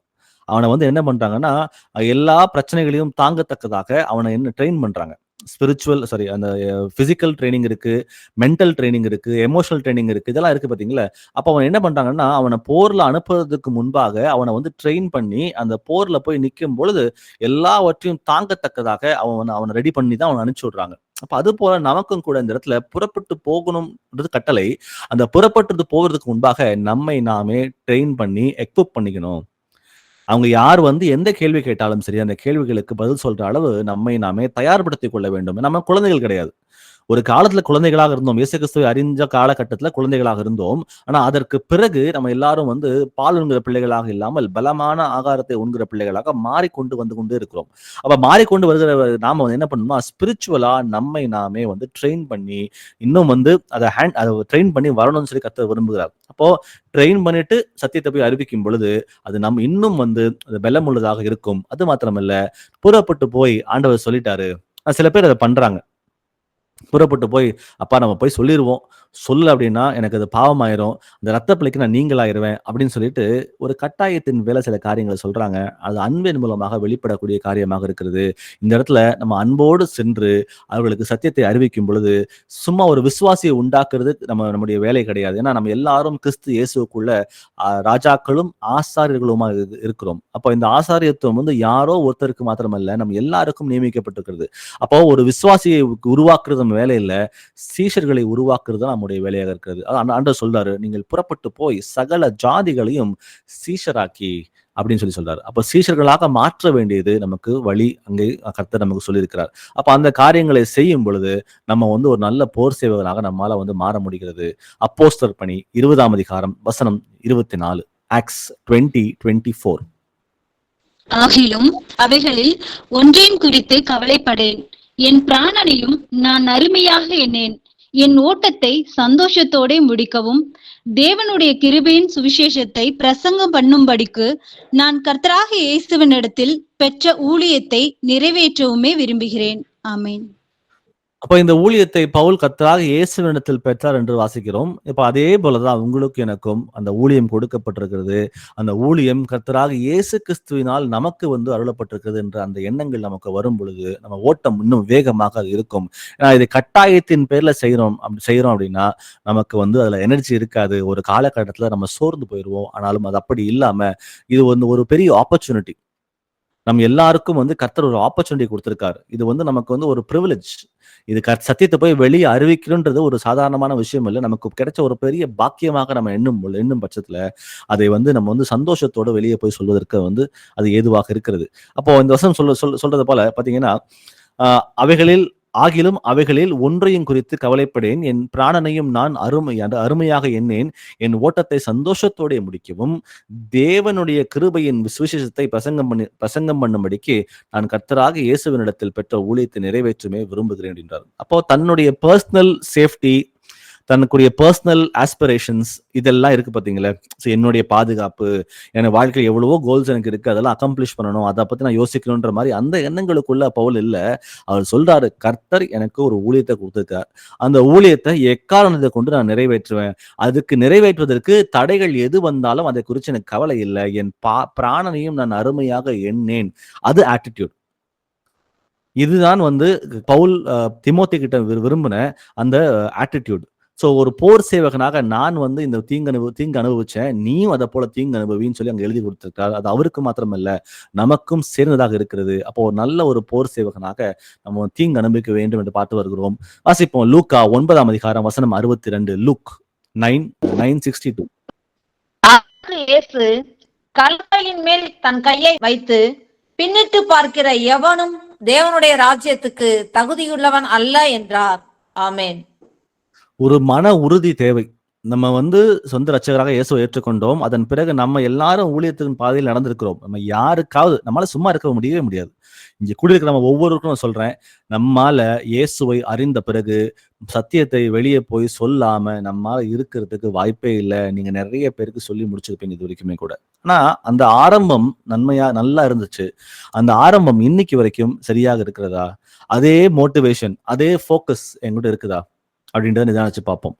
ஏன்னா நம்ம நிறைய பார்த்துட்டோம், நிறைய செஞ்சுட்டோம், நிறைய வந்து சத்தியம் அறிவிச்சாச்சு, நம்ம சொந்த வேலையை பார்க்கலாம் அப்படின்ற மாதிரி எண்ணங்களுக்கு வந்திருக்கிறோமா என்பதை நிதானித்து பார்ப்போம். அது இல்லை, எப்படி ஆரம்பம் அருமையாக இருந்ததோ முடிவு அதை விட அருமையாக இருக்க வேண்டும் என்று கர்த்தர் விரும்புகிறார். அப்போ கடைசி வரைக்கும் ஓடணும்னா எனக்கு ஒரு மன உறுதி தேவை. சத்தியத்தை வந்து எக்காரணத்தை கொண்டும் வெளியே போய் அறிவிப்பேன்ற அந்த மன உறுதி தேவை. நான் வசனம் சொல்லுகிறது, கலப்பையின் மேல் தன் கையை வைத்து பின்னிட்டு பார்க்கிற எவனும் தேவனுடைய ராஜ்யத்திற்கு தகுதி உள்ளவன் அல்ல என்றார். அப்போ ஒரு எடுத்துக்காட்டுக்கு எடுத்துக்கலாமே. இப்ப நம்ம பழைய வாழ்க்கை நம்ம எடுத்து நினைச்சு பாக்குறோம். நான் இப்படி எல்லாம் இருந்தேன், அவ்வளவு சந்தோஷமா சமாதானமா இருந்தேன், எனக்கு வந்து வாழ்க்கையில வந்து குறைவானது ஒன்றுமே இல்லை, ரொம்ப சந்தோஷமா இருந்துச்சு, எனக்கு கிறிஸ்துவுக்கு முன்பான வாழ்க்கை அப்படின்ற எண்ணங்களுக்கு இடம் கொடுக்க ஆரம்பிச்சிட்டோம் அப்படின்னா நம்ம விழுந்து போயிடுவோம். அந்த பழைய எண்ணங்களுக்கு இடம் கொடுக்காம நம்ம வந்து இன்னும் வேகமாக கர்த்தருக்குள் வளர்கிற பிள்ளைகளாக மாறி கீழ்ப்படுதலுக்குள்ள இருந்து அவர் என்ன மாற்றங்களை கொண்டு வர விரும்புகிறாரோ அந்த மாற்றத்தை வந்து மன உறுதியோட ஒவ்வொரு நாளும் கொண்டு வர நம்ம வந்து இன்னுமாக அந்த போர் சேவகனை போல மாறுவதற்கு அது ஏதுவாக இருக்கிறது. அப்போ இன்னைக்கு நிதானிச்சு பாருங்க, ஒரு ரீஅசஸ் பண்ணுங்க, நம்ம சரியா இருக்கிறோமா? ஆரம்பத்துல இருந்த அதே அன்பு இன்னைக்கு என்கிட்ட இருக்குதா அப்படின்றத நிதானிச்சு பாருங்க. ஒருவேளை அது இல்லை அப்படின்னா கர்த்தர் நம்ம ஒவ்வொருவரையும் அவர் அருகாமையிலே வருவதற்கு இன்றைக்கு இந்த வசனங்கள் மூலமாக நம்ம பேசுகிறார். வாசிப்போம். கொலோசியர் 3ஆம் அதிகாரம் வசனம் 23 முதல் 24 வரை. கொலோசியன்ஸ் 3:23-24.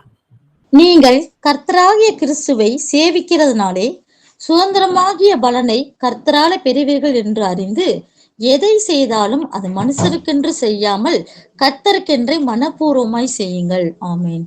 சோ ஒரு காரியத்தை ஒரு மனுஷனுக்காக செய்கிறோம் அப்படின்ற எண்ணங்கள்ல செய்ய ஆரம்பிக்கும் பொழுது நமக்கு சோர்வு வந்துடும். ஏன்னா ரிவார்டு இல்லை. இப்போ உலகப்பூர்வமா எடுத்துட்டோம்னா நம்ம வேலைக்கு போற இடத்துல வந்து நம்ம வந்து சம்பளம் கொடுக்குறாங்க, நம்ம வேலை செய்யறோம். அப்போ ஒரு சில காரியங்கள் வந்து அவங்க சொல்றதுக்கு மேலாக சில காரியங்களை செய்யும் பொழுது நம்ம எக்ஸ்பெக்டேஷன் என்ன? அடுத்த அப்ரைசல்ல வந்து அடுத்த வருஷத்துல எண்டுல வந்து சம்பள உயர்வு கொடுப்பாங்க, இல்லைன்னா வந்து ஒரு மாதிரி வேற பொசிஷன் தருவாங்கன்னு சொல்லிட்டு என்ன பண்றோம்னா நம்ம கொடுத்த வேலைக்கு மேல சில வேலைகளை பார்த்து நம்ம வந்து வளர்கிறோம். அப்போ அது வந்து ரிவார்ட் நமக்கு கிடைக்குது, அதனால வந்து நம்ம நோக்கி ஓடுகிறோம். ஆனா அதே விஷயம் நம்ம ஆவிக்குரிய முறையில யாரோ ஒரு மனுஷனுக்காக இது செஞ்சிருவோம், இல்லைன்னா அவங்க தப்பா நினைச்சிருவாங்கன்னு சொல்லிட்டு அவங்களை திருப்திப்படுத்துறதுக்காகவோ நம்ம செய்ய ஆரம்பிச்சோம்னா நமக்கு ஒரு ரிவார்டும் கிடைக்க போறதே இல்லை.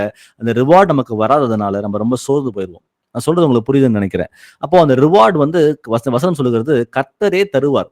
எந்த மனுஷருக்கென்று செய்யாமல் கர்த்தருக்கென்றே மனப்பூர்வமாய் செய்யும் பொழுது அவர் சொல்றாரு 23ஆம் வசனத்துல, நீங்கள் கர்த்தராகிய இயேசு கிறிஸ்துவை சேவிக்கிறதுனாலே சுதந்திரமாகிய பலனை கர்த்தராலே பெறுவீர்கள் என்று அறிந்து பார்க்கிறோம். அப்ப நம்ம செய்கிற ஒவ்வொரு காரியமும், இயேசு கிறிஸ்துவுக்காக செய்கிற ஒவ்வொரு காரியமும் நமக்கு வந்து அவரால் நமக்கு பலன் உண்டு அப்படின்ற அந்த எண்ணங்களோட நம்ம ஓட்டம் இருந்துச்சு அப்படின்னா நம்ம சந்தோஷத்தோட ஓடுவோம். ஆனா ஒரு மனுஷனுக்காக செய்ய ஆரம்பிச்சோம்னா ரொம்ப சீக்கிரத்துல சோர்ந்து போய் நம்ம விழுந்து போயிடுவோன்றதை பாக்குறோம். அப்போ இந்த இடத்துல வந்து ஒரு மனுஷனுக்கு அந்த முக்கியத்துவம் கொடுக்காம கர்த்தருக்கு முக்கியத்துவம் கொடுக்க பிள்ளைகளாக நம்ம வந்து மாறி அவருக்கு பிரியமானது என்ன என்றதை புரிந்து கொண்டு அவரால் நமக்கு பலன் உண்டாகும் என்ற எண்ணங்களோட நம்ம ஓட்டத்தை ஓடுவோம். மூன்றாவதா நான் பார்க்க போற தலைப்பு, ஒரு போர் சேவகன் வந்து தன்னைத்தானே ஒழுக்கத்தோடு என்ன பண்றான்னா அவன் வந்து தன்னை பயிற்சினால் முயற்சி செய்து அவன் வந்து வளர்கிற பிள்ளை மகனாக மாறுகிறான். அப்ப அதை குறித்து சில வசனங்களை பார்ப்போம். 1 கொரிந்தியர்ல 9ஆம் அதிகாரம் வசனம் 25. 1 Corinthians 9:25. பந்தயத்திற்கு போராடுகிற யாவரும் எல்லாவற்றிலேயும் இச்சையடக்கமாய் இருப்பார்கள். அவர்கள் அழிவுள்ள கிரீடத்தை பெறும்படிக்கு அப்படி செய்கிறார்கள். நாமோ அழிவில்லாத கிரீடத்தை பெறும்படிக்கு அப்படி செய்கிறோம். ஆமென். ஆமென். ஸோ ஒரு பந்தயத்துல வந்து சேர விரும்புகிறவர்கள் வந்து ஒரு பந்தயத்துல ஓட விரும்புகிறவர்கள் வந்து எந்திரிச்சு உடனே ஓடப் போறது கிடையாது.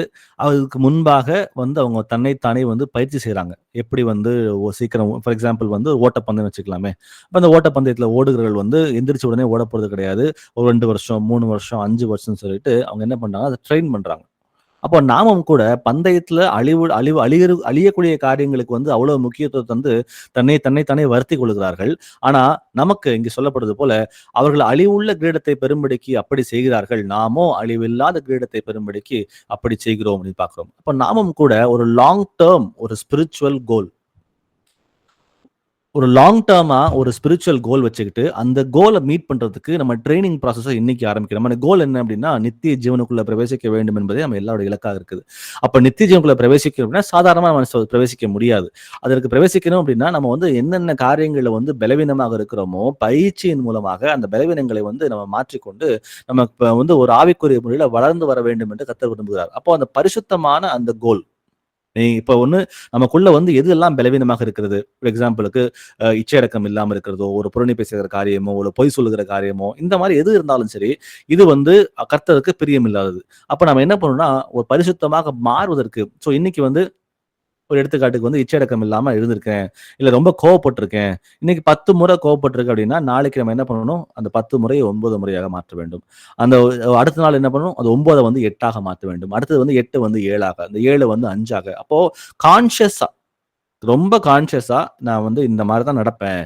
என் கோவத்தை நான் குறைக்க ஆரம்பிக்கிறேன்னு சொல்லிட்டு ஒரு காலகட்டத்துல வந்து நம்ம வந்து தொடர்ந்து பயிற்சி செய்யும் பொழுது அதை மேற்கொள்வது ரொம்ப எளிதாக இருக்கும்.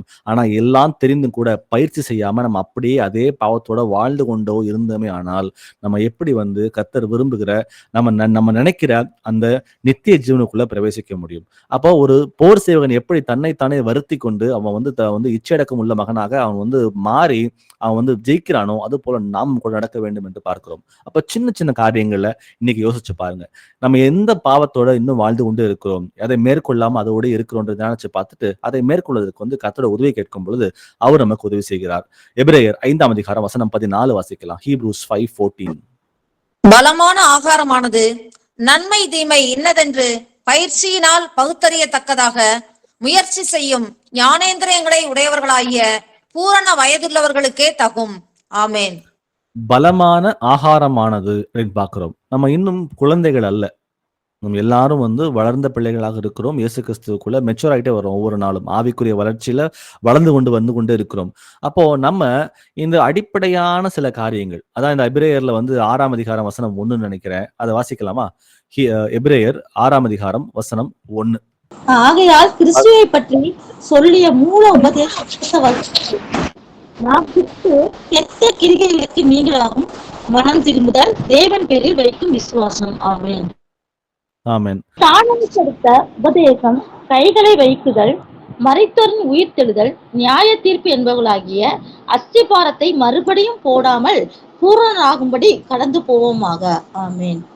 ஆமென். ரொம்ப பேசிக்கான டாக்டரின்ஸ். கிறிஸ்துவை பற்றி சொல்லிய மூல உபதேசங்களை நாம் விட்டு செத்த கிரியைகளுக்கு நீங்களாகவும் மனம் திரும்புதல், நீங்க மனம் திரும்புங்கன்னு சொல்லிட்டு நம்ம அதை குறித்தே பேசுகிற பிள்ளைகளாக இல்லாமல் தேவன் பேரில் வைக்கும் விசுவாசம், அப்புறம் ஸ்நானங்களுக்கு அடுத்த உபதேசம், கைகளை வைக்குதல், மரித்தோரின் உயிர்த்தெழுதல், நித்திய நியாய தீர்ப்பு என்பவைகளாகிய அஸ்திபாரத்தை மறுபடியும் போடாமல் பூரணராகும்படி கடந்து போகும் அப்படின்னு சொல்லி பார்க்கிறோம். இப்போ இன்னமும் கூட ரொம்ப பேசிக்கான இந்த எபிரேயர் 5:14 சொல்லுது பாத்தீங்களா, பலமான ஆகாரமானது நன்மை தீமை இன்னதென்று பயிற்சியினால் பகுத்தறியத்தக்கதாக முயற்சி செய்யும் ஞானேந்திரங்களுடைய பூர்ண வயதுகளுக்கே தகுன்னு பார்க்கிறோம். அப்போ அந்த பேசிக்கான டாக்டர்ஸ் இடம் கொடுக்காம இன்னும் டீப்பரா ஆழ்ந்து இன்னும் அநேக ரகசியங்கள் வார்த்தைகள்ல புரிந்து கிடக்கிறது.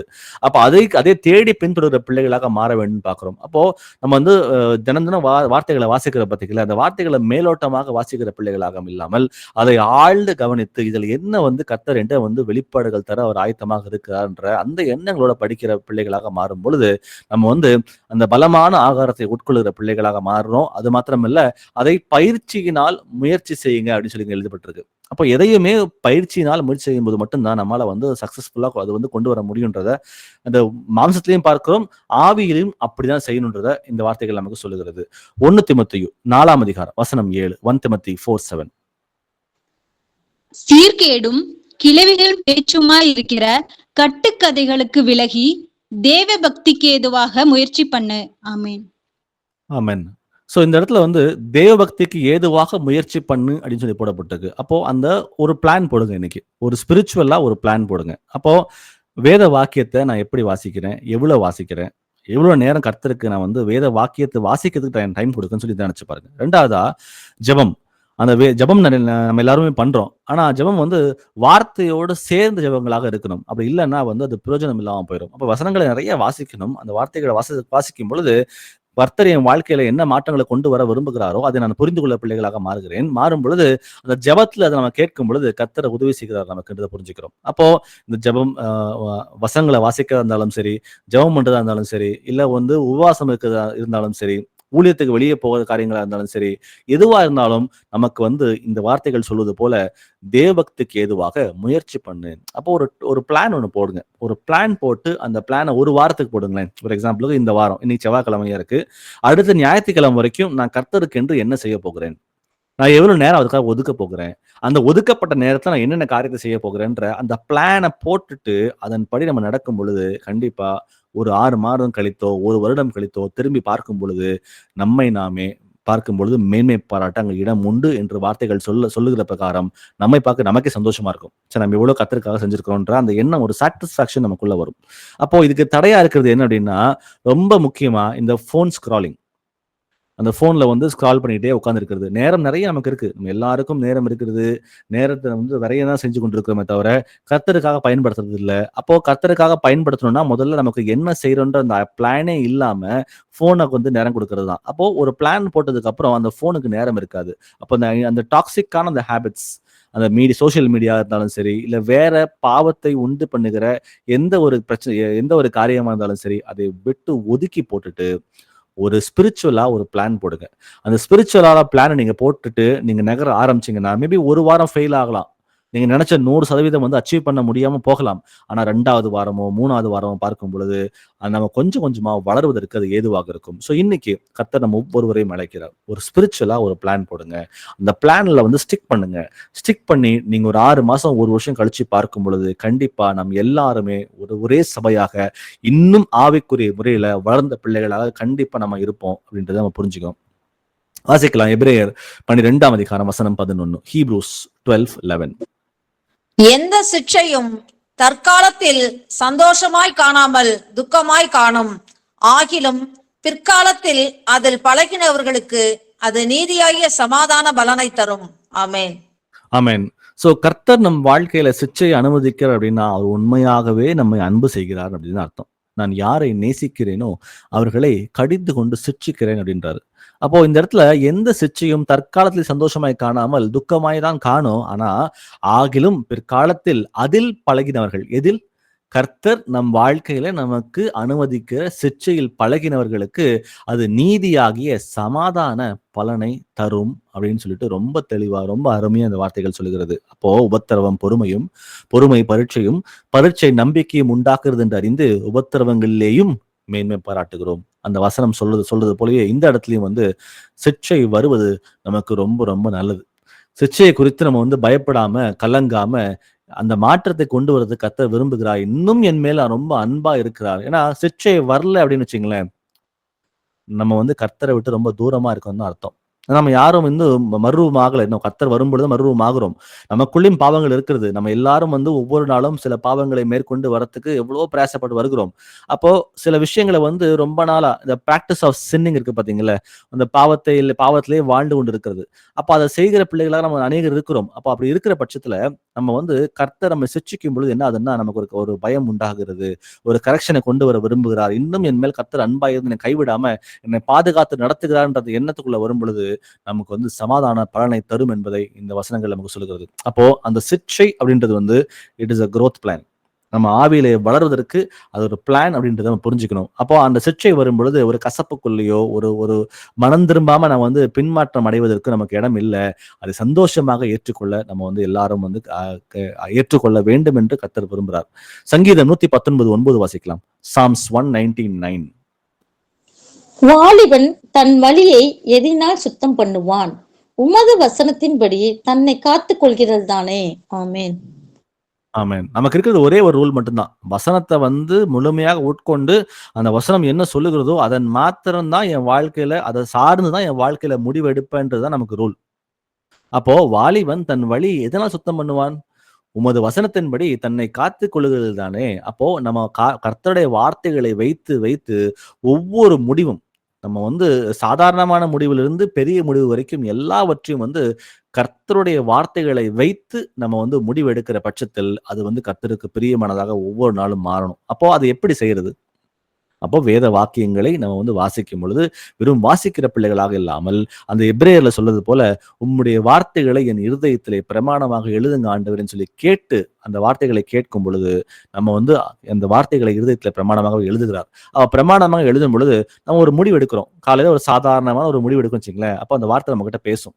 இந்த வார்த்தையின் மூலமாக இது சரி, இல்ல இது தப்பு அப்படின்ற உணர்வு வந்து கர்த்தர் நமக்கு கொடுப்பார். அப்போ வந்து அவருக்கு எது பிரியமானதோ அதை நடப்பிக்கிற பிள்ளைகளாக மாறும் பொழுது நம்ம இன்னும் கூட அந்த ஆவியிலே வளர்கிற பிள்ளைகளாக நம்ம மாறுகிறோம்.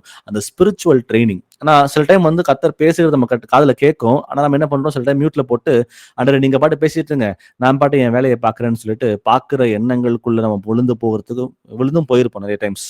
அப்போ நிதானிச்சு பாருங்க. ஸோ ஸ்பிரிச்சுவலா நம்ம ட்ரெயின் ஆக நம்ம இன்னும் வந்து மருவமாகறதுக்கு வந்து அது ஏதுவாக இருக்கிறது. அப்போ தானியேல் எடுத்துக்கலாமே ஒரு எக்ஸாம்பிளுக்கு. இப்ப தானியேல் வந்து நாடு கடத்தப்படுகிறார். ஒரு ஒரு புறஜாதியார் ஒரு நாட்டுல வந்து அவர் வந்து இருக்கிறார். அந்த இடத்துல அவருக்கு வந்து நிறைய பாவங்களை செய்வதற்கு வந்து வழி உண்டாக்குறாங்க. அப்புறம் எதுலையுமே இடம் கொடுக்காம அவர் வந்து பரிசுத்தமாக அவர் வாழ்றார்.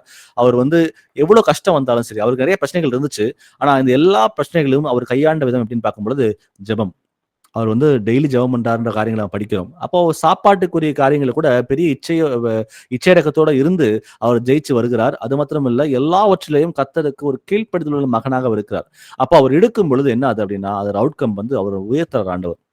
தானியேல வந்து எல்லாவற்று பார்க்கிலும் அவரை உயர்த்துகிறார் நம்ம பார்க்கிறோம். சோ அது போல நமக்கும் கூட நம்ம வந்து எவ்வளவு பிரச்சனைகள் வந்தாலும் சரி, உபத்திரங்கள் வந்தாலும் சரி, நம்ம வந்து ஜெபத்தோடு கர்த்தருக்கு பிரியமான அந்த கீழ்ப்படுதலோடு நம்ம வாழும் பொழுது கர்த்தர் நம்மையும் அவர் உயர்த்துகிற தேவனாக அவர் இருக்கார் என்ற அந்த எண்ணங்களோட நம்ம வந்து இன்னைக்கு முதல் வசனத்தை மீண்டும் வாசிக்கிறேன். 2 தீமோத்தேயு 2:3 நீயும் கிறிஸ்துவுக்கு நல்ல போர் சேவகனாய் தீங்கு அனுபவி அப்படின்னு சொல்லி பாக்குறோம்.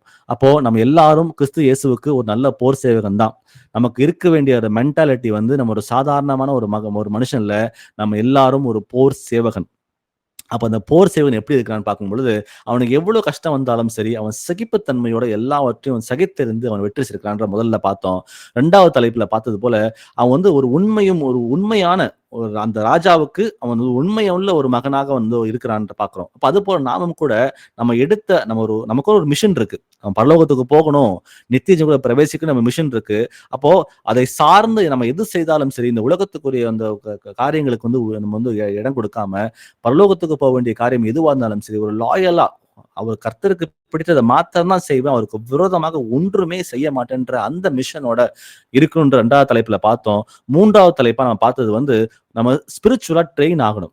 இப்ப எப்படி வந்து ஒரு சோல்ஜர் வந்து ஒரு போர் சேவகன் வந்து ட்ரைனிங் எடுத்துக்கிட்டு அவன் வந்து ஒரு நல்ல பவர்ஃபுல்லா மாறுறானோ, அது போல நாமும் கூட ஒரு பாலுண்கிற பிள்ளைகளாக இல்லாமல் இன்னும் வந்து முயற்சி செய்து நம்ம வந்து இன்னும் ஆவியில வளர வேண்டும் என்ற அந்த தலைப்பில் சில வசனங்களை பார்த்தோம். இந்த எண்ணங்களோட ஒரு போர் சேவகனாக கர்த்தருக்கு ஒரு பிரியமான பிள்ளையாக வாழ நாமே ஒப்புக் கொடுப்போம். ஒரு ஜெபத்தோட இந்த கூட்டத்தை நிறைவு செய்யலாம். நம்ம பிரதர் சிஸ்டர்ஸ் யாராவது ஒருத்தர் ஒரு பிரேயர் பண்றீங்களா? ஆண்டவரே, அன்பின் பரிசுத்த பிதாவே, நன்றியோடு ஸ்தோத்தரிக்கிறோம், துதிக்கிறோம் ஐயா, ஆராதிக்கிறோம். என் தேவனாய கர்த்தர், நீரே வழியும் சத்தியமும் ஜீவனுமானவரே, நன்றியோடு துதிக்கிறோம் ஐயா. அப்பா, அந்த இரவு வேளையில கூட ஸ்தோத்தரிக்கிறோம் அப்பா. உடைய தாசன் மூலியமா ஜீவனுள்ள வார்த்தையை நாங்கள் கேட்டோம் ஆண்டவரே. அப்பா, அந்த வார்த்தையை மட்டும் கேட்டால் மட்டும் போதாது, அந்த வார்த்தையின் பிரகாரம் ஒவ்வொருவரும் நடக்க எங்களை தகுதிப்படுத்துங்கப்பா. நாங்கள் ஆண்டவரே சுவிசேஷம் அறிவிக்காவிட்டால் உங்களுக்கு ஐயோ. சுவிசேஷம் அறிவிக்க வேண்டியதே எங்களுக்கு கட்டாய கடமையா இருக்கிறது ஆண்டவரே. நாங்கள் இந்த வார்த்தையை கேட்டு அனுதினமும் ஆண்டவரே யாருக்காவது நாங்கள் சுவிசேஷம் சொல்ல வேண்டும், அது எங்கள் மேல் விழுந்த கடமையாக இருக்கிறதப்பா. நாங்கள் அந்த வார்த்தையை கேட்டோம். அந்த வார்த்தையின் பிரகாரம் நாங்கள் இதை கேட்ட ஒவ்வொருவரும் ஆண்டவரே சகல ஜனங்களுக்கும் போய் நாங்கள் சுவிசேஷம் அறிவிக்கிற பிள்ளைகளாக எங்க மாற்றுங்கப்பா. அதே போல கிறிஸ்துவுக்கு நாங்கள் உண்மையுள்ள ஊழியக்காரனாக இருக்கவும் எங்களை தகுதிப்படுத்துங்கப்பா. நீயோ கிறிஸ்துவுக்கு நல்ல போர் சேவகனாக இருக்கணும் என்று சொன்னீங்க, அதையும் கேட்டோமப்பா. இன்னும் அநேக வார்த்தையை அப்பா நாங்கள் அனுதினமும் கேட்கிறோம் ஆண்டவரே. அந்த வார்த்தையின் பிரகாரம் ஒவ்வொருவரும் அப்பா அதை கேட்ட ஒவ்வொரு சகோதரர் சகோதரிகள் பெரியோர்கள் சிறு பிள்ளைகள் அனைவரையும் கர்த்தர் ஆசீர்வதிங்கப்பா. அப்பா அந்த செய்தியை கொடுத்த நம்முடைய தாசனையும் அவரையும் அவர் குடும்பத்தையும் கர்த்தர் ஆசீர்வதிங்க. இன்னும் ஜீவனுள்ள வார்த்தையை எங்களுக்கு அவர் அதிகமாய் பேசுவதற்கு கர்த்தர் அவருக்கு பரத்திலிருந்து ஞானம் அறிவை கர்த்தர் இன்னும் கொடுக்கும்படியாக கெஞ்சி ஜெபிக்கிறோனப்பா. அப்படியே செய்யுங்க. ஆரம்பம் முதல் முடிவு வரை இதை கேட்ட யாவரையும் கர்த்தர் ஆசீர்வதிக்கும்படியாக, இதை கொடுத்த தாசனையும் சிசம் ஆசீர்வதிக்கும்படியாக இரட்சகரும் மீட்பெருமாய இயேசு கிறிஸ்துவின் நாமத்தினாலே ஜெபிக்கிறேன். செபம் கேள் எங்கள் ஜீவனுள்ள நல்ல பிதாவே, ஆமென். சாட்சி சொல்லணும் பிரதர். சிஸ்டர் சொல்லுங்க. பிரதர், எனக்கு டாக்டர் மூட்டுவாதம் இருக்குன்னு சொல்லியிருந்தாங்க. ஃபர்ஸ்ட் டைம் போனப்ப 100% இருந்தேன். அப்புறம் 1 மாசம் கழிச்சு போனேன். அப்புறம் 50% ஆனிச்சு பிரதர். அப்புறம் 3வது மாசம் போய் செக்அப் பண்ணி ரத்தம் டெஸ்ட் எல்லாம் எடுத்து பார்ப்போம்னு சொல்லியிருந்தாங்க. அப்புறம் ரத்தம் டெஸ்ட் எல்லாம் எடுத்து பார்த்தேன் பிரதர். இப்ப ஒன்னும் இல்ல, நார்மல் சொல்லிட்டாங்க பிரதர். ஏசப்பாக்கு கொடான கொடி ஸ்தோத்திரம். நன்றி ஏசப்பா. ஆமென். இயேசு நாமத்துக்கு மகிமை உண்டாவதாக. ஆமென். Thank you brother. இன்னொரு ஜெப குறிப்பு இருக்கு பிரதர். சொல்லுங்க சிஸ்டர். தம்பி ஜெபம் படிக்கிறேன், பைபிள் படிக்கிறேன் அப்படின்னு சொல்றான் பிரதர். ஆனா எனக்கு வீட்டுல இருக்கிறப்ப பார்த்தா படம் பார்த்துக்கிட்டு தான் இருக்கிறான் அவன். நான் படிச்சுட்டு தான் இருக்கேன், உனக்கு தெரியற மாதிரி நான் படிக்கணும்லாம் இல்ல, எனக்கு ஏசப்பாக்கும் தெரியும் சொல்றான் பிரதர். அது என்னமோ எனக்கு சாத்தியமா படலை. ஏசப்பாக்கு எல்லாரும் முதலாவது ராஜ்யத்தின் நீதியும் தேடுங்கள், அப்பொழுது எல்லாம் கூட கொடுக்கப்படும் சொல்லியிருக்கிறாரு. அவர் ராஜ்யத்தை தேடாம உலக காரியத்தை நோக்கி போயிட்டு இருக்கான் பிரதர். அவனுக்காக ஜெபம் பண்ணணும். அப்புறம் இன்னொரு நேத்து ஜெபம் பண்ண பிரதர். என் பையனுடைய ஃப்ரெண்டோட அம்மா ஹாஸ்பிட்டல்ல இருக்காங்கன்னு சொல்லிட்டு இப்ப கொஞ்சம் பரவாயில்ல, ரெக்கவர் ஆயிருக்காங்க. இருந்தாலும் அவங்களுக்கு இந்த பயம் இருக்குது. அவங்க ஹஸ்பண்டோட ஒரு சந்தேகம் இது. அவங்க நேத்து எலக்ட்ரிக் ஷாக் கொடுத்துருக்காங்க காலையில. அப்படி இருந்தும் இன்னும் மைண்ட் கிளியரா ஆகல அப்படின்னு சொல்றாங்களாம் பிரதர். ஆனா இப்ப நல்லா இருக்காங்க அப்படின்னு அந்த பையன் சொன்னான். அந்த பையன் மட்டும் விசுவசிக்கிறேன், ஏசப்பாவை தான் நான் நம்பி இருக்கிறேன், நான் யாரையும் நம்பல அப்படின்னு சொன்னான் பிரதர். அவனுக்காக அவங்க அம்மாவுக்காகவும் ஜெபம் பண்ணிக்கலாம் பிரதர். பண்ணிக்கலாம் சிஸ்டர். அம்மா பேர் என்ன சிஸ்டர்? அவங்க அம்மா பேரு பரமேஸ்வரி பிரதர். பரமேஸ்வரி. நீங்க சத்தியம் சொல்லிருக்கீங்களா முன்னாடியே? நான் அந்த பையனுக்கு தான், எனக்கு அவங்க அம்மா அப்பாலாம் எனக்கு தெரியாது பிரதர். அவன் பையனை அழுதான் என்கிட்ட. அவன் பையனுக்கு தெரியும், சத்தியம் எல்லாம் நான் சொல்லிக்கிட்டு தான் பிரதர் இருக்கேன். சரி, ஓகே. நீங்க சொல்லுங்க, அந்த பையன் சொல்லுங்க. அந்த பையனும் ஜெபம் பண்ணிட்டு நம்மளும் ஜெபம் பண்ணுவோம். உங்க மகனுக்காக நீங்க என்ன பண்ணுங்க, நீங்க ஜெபம் பண்ணிக்கங்க. முதல்ல அடுத்தது வீட்டுல நீங்க நைட்ல தூங்குறதுக்கு முன்னாடி நீங்க எல்லாருமே சேர்ந்து என்ன பண்ணுங்கன்னா ஒரு அதிகாரம் படிச்சுட்டு அதை டிஸ்கஸ் பண்ணுங்க. Okay brother. நான் வீட்ல சத்தியம் வாசிச்சுக்கிட்டே தான் பிரதர் இருக்கேன். பைபிள் வசனம் ஆராய்ஞ்சிக்கிட்டே தான் இருக்கிறேன் நானு. ஆனா அவன் தான் கீழ்ப்படியாம இருக்கிறான் பிரதர். சரி சரி, நீங்க வாசிக்கிறீங்கன்னு தெரியுது எங்களுக்கு. நீங்க என்ன பண்ணுங்க அப்படின்னா, மகனையும் உட்கார வச்சு சாயந்தரம் நைட்ல ஒரு அதிகாரம் நீங்க வாசிங்க சேர்ந்து. அப்ப என்ன பண்றீங்கன்னா, அந்த வார்த்தைகள் நீங்க வாசிக்கும் பொழுது அந்த வார்த்தைகள் உள்ள போகும் மகனுக்கு. ரெண்டாவது சில விளக்கங்களை கொடுப்பீங்க பாத்தீங்க. இந்த விளக்கங்கள் உள்ள போகும்பொழுது அது அவங்களுக்கு பிரயோஜனமாக இருக்கும். சரிங்களா? வசனங்கள் உங்க மகனை என்னைக்கும் மானிட்டர் பண்ண முடியாது. ஆனா வார்த்தைகள் உள்ள போச்சுன்னா அது ஆட்டோமேட்டிக்கா அந்த வார்த்தைகளுக்கு பயந்து பிள்ளைங்க நடக்கும். அப்ப நீங்க என்ன பண்ணுங்க, நைட்ல ஒரு 1/4 மணி நேரமோ ஒரு 10 நிமிஷமோ நீங்க ஒரு ஃபேமிலி பிரேயர் பண்ணுங்க. ஃபேமிலி பிரேயர் ஜெபம் முதல்ல வசனங்களை வாசிச்சுட்டு அதுக்கப்புறம் நீங்க பிரேயர் பண்ணீங்கன்னா, இது ஒரு 6 மாசம் தொடர்ந்து பண்ணும் பொழுது மாற்றங்கள் கண்டிப்பா நீங்க கர்த்தர் உங்க வாழ்க்கையில கொண்டு வருவார். சரிங்களா? பரமேஸ்வரி சொன்னீங்கல்ல, நான் ஜெபம் பண்ணுறேன். ஆண்டவரே, இந்த நேரத்துல ஆண்டவரே நம்ம ஒரே சபையாகவும் சமூகத்துக்கு வருகிறோம். அப்ப இந்த நேரத்துல சகோதரி வைத்த இந்த பிரேயர் ரெக்வெஸ்ட்காக சமூகத்துக்கு வருகிறோம் ராஜா. அவருடைய மகனையும் சகோதரி பரமேஸ்வரியும் கர்த்தராகிய இயேசு கிறிஸ்துவின் நாமத்தில் நாங்கள் ஆசீர்வதிக்கிறோம். அப்ப இந்த நேரத்துல இப்ப மகன் சத்தியத்தை அறிகிற அறிவில வளர்வதற்கு கிருபையை பாராட்டுங்கப்பா. மகன் ஆண்டவரே வசனங்களை வாசிக்கிறேன்னு சொல்றாரு. ஆண்டவரே, வாசிக்கிற வசனங்களை அவர் இதயத்துல பிரமாணமாக எழுதுங்க. அவங்க எல்லாரும் குடும்பமாக உட்கார்ந்து ஜெபிப்பதற்கு ஒரு நல்ல ஒரு தருணத்தை நீங்க தாங்க ஆண்டவரே. டெய்லி அதை செய்வதற்கு கிருபையை பாராட்டுங்கப்பா. அதுக்கு தடையா இருக்கிற எல்லா பிசாசின் கிரியைகளையும் இயேசுவின் நாமத்துல கடிந்து கொள்கிறேன். அவங்களை விட்டு வெளியே போன சொல்லி இயேசுவின் நாமத்துல கட்டளையிடுறேன். இப்ப நேரத்துல சிறப்பாக சகோதரி பரமேஸ்வரிக்கு அவங்க சமூகத்துக்கு அவர் ராஜா அப்ப 2000 வருடங்களுக்கு முன்பாகவே எங்களுக்கு வந்து நீங்க சுகத்தை கொடுத்தீங்கப்பா. இந்த நேரத்துல சகோதரி வந்து அப்ப பாரப்பட்டு அவங்களுக்காக ஜெபம் பண்ண கேட்டாங்க ஆண்டவரே. அந்த மகனுக்கு சத்தியத்தை அறிவிச்சிருக்காங்க ஆண்டவரே. சத்தியம் விடுதலை யாக்கும் நீங்க சொல்லியிருக்கீங்கப்பா. அந்த வசனத்தின் மூலமாக நாங்கள் கேட்கிறோம் ராஜா. அப்பா அதே போல உங்கள் தழும்புகளால் சுகத்தை கொடுத்த நீங்க சொன்னீங்களா ஆண்டவரே, அதை நாங்கள் கேட்கிறோம் ராஜா. இந்த நேரத்துல சகோதரிக்கு நீங்க சர்வாக சுகத்தை தாங்கப்பா. உம்மால கண்டிப்பாக கூடும். அப்ப எந்தெந்த காரணத்தினால அவங்களுக்கு உடல்ல பலவீனம் இருக்குதோ அந்த எல்லா பலவீனங்களை உண்டாக்குகிற அசுத்தாவிகளை சாத்தான்களை வல்லமையுள்ள இயேசுவின் நாமத்துல கடிந்து கொண்டு அவங்களை விட்டு வெளியே போன சொல்லி கட்டளையிடம் திரும்ப வராத. அவங்களை இயேசுவின் நாமத்துல நாங்கள் ஆசீர்வதிக்கிறோம். அப்ப நீங்க வந்து சுகத்தை தர நீர் வல்லவராக இருக்கிறீர். பிசாசுகள் உங்க நாமத்துக்கு மண்டிடுன்னு சொல்லி எங்களுக்கு தெரியும் ஆண்டவரே. இந்த நேரத்துல நாங்கள் விசுவாசத்தை கேட்கிறோம் ஆண்டவரே. அவங்களுக்கு நீர் சர்வாங்க சுகத்தை தந்தீர் என்பதை நாங்கள் விசுவாசிக்கிறோம். அப்பா உச்சன் தலை முதல் உள்ளங்கால் வரைக்கும் அந்த சகோதரி பரமேஸ்வரிக்கு பலவீனங்களை உண்டு பண்ணுகிற எல்லா பிசாசின் கிரியைகளையும் இயேசுவின் நாமத்துல கடிந்து கொள்ளுகிறேன். அவங்களை விட்டு வெளியே போன்னு சொல்லி கட்டளையிட்ட திரும்ப வராது. இயேசுவின் நாமத்துல அவரை ஆசீர்வதிக்கிறேன். 1 பேதுரு 2:24 படியாக இயேசுவின் தழும்புகளால சகோதரிக்கு நீங்க சுகத்தை தந்தீங்க என்றதை நாங்கள் முழுமையாக விசுவாசிக்கிறோம். நன்றி செலுத்துகிறோம். இயேசுவின் நாமத்தில் ஜெபத்தை ஏறெடுக்கிறோம். எங்கள் ஜீவன் நல்ல பிதாவே. ஆமென். Praise the Lord, brother. Amen. Thank you, brother. Praise the Lord, sisters. Thank you.